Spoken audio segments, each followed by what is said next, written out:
जय गुरुदेव। इटावा से निकलने के बाद स्वामी जी ने प्रभु की खोज में क्या क्या नहीं किया, आइए जानते हैं। माँ के परलोक सिधार जाने के बाद बाबा जी लगभग असहाय हो गए, परंतु माँ के वचन को निभाने हेतु उधेड़-बुन जारी रही।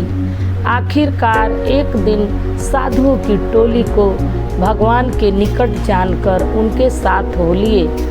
साधुओं की खूब सेवा की, बर्तन मले, लंगोटियाँ खींची, कपड़े धोए, तेल मालिश की, पैर दबाए। भगवान को पाने की लालसा में वह सब काम किया जितना भी संभव हो सकता है। कोई तीर्थ, कोई धाम, पूरी मठ, मंदिर, आश्रम नहीं छोड़ा जहाँ भगवान को पाने की कोशिश नहीं की। यहाँ तक कि द्वारिकापुरी में शंख, चक्र, गदा, पद्म, तपते लोहे की छाप लगवाई। मस्जिदों में नमाज भी पढ़ी।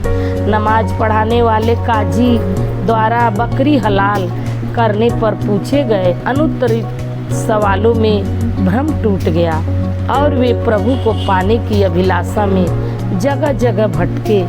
गुरुद्वारों में ग्रंथ साहब का पाठ भी किया, चर्चों में जाकर प्रार्थनाएं भी की, हिमालय की घाटियों में महाभारत काल के योगियों से भी मिले, लेकिन बाबा जी को अभिष्ट लक्ष्य की दिशा में कोई खास सफलता नहीं मिली। एक बार अमरनाथ व वैष्णव देवी की यात्रा पर जाते हुए पंजाब में एक त्रिकालदर्शी से मुलाकात हुई। भगवान के बारे में पूछने पर बताया कि हम भूत, भविष्य, वर्तमान के बारे में जानते हैं, तुम्हें भी त्रिकालदर्शी बना सकते हैं। बाबा जी अपने निशाने पर थे।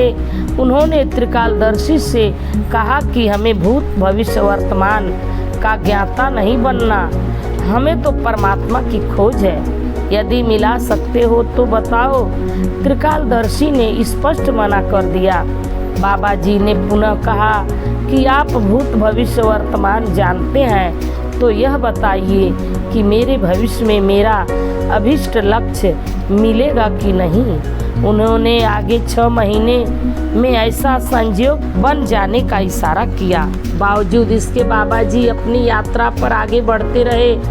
कश्मीर में एक छोटी सी नदी जो झील के रूप में थी, उसी के किनारे सोच निमग्न थे कि जीवन का लंबा समय प्रभु की खोज में बीत गया, प्रभु मिला नहीं।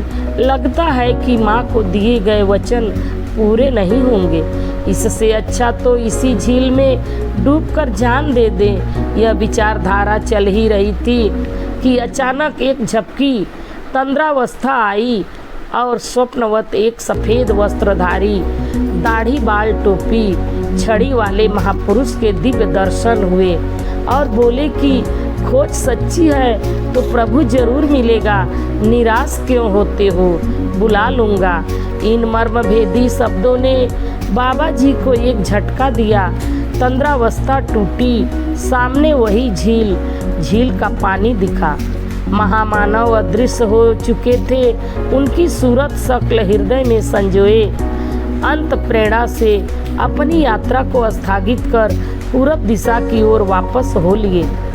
क्या बाबा जी को स्वप्न में मिले महापुरुष के दर्शन फिर होंगे? क्या वे महापुरुष सच में बाबा जी को बुला लेंगे? जानने के लिए सुनते रहिए। स्वामी जी ने कहा, आश्रम मथुरा। जय गुरुदेव।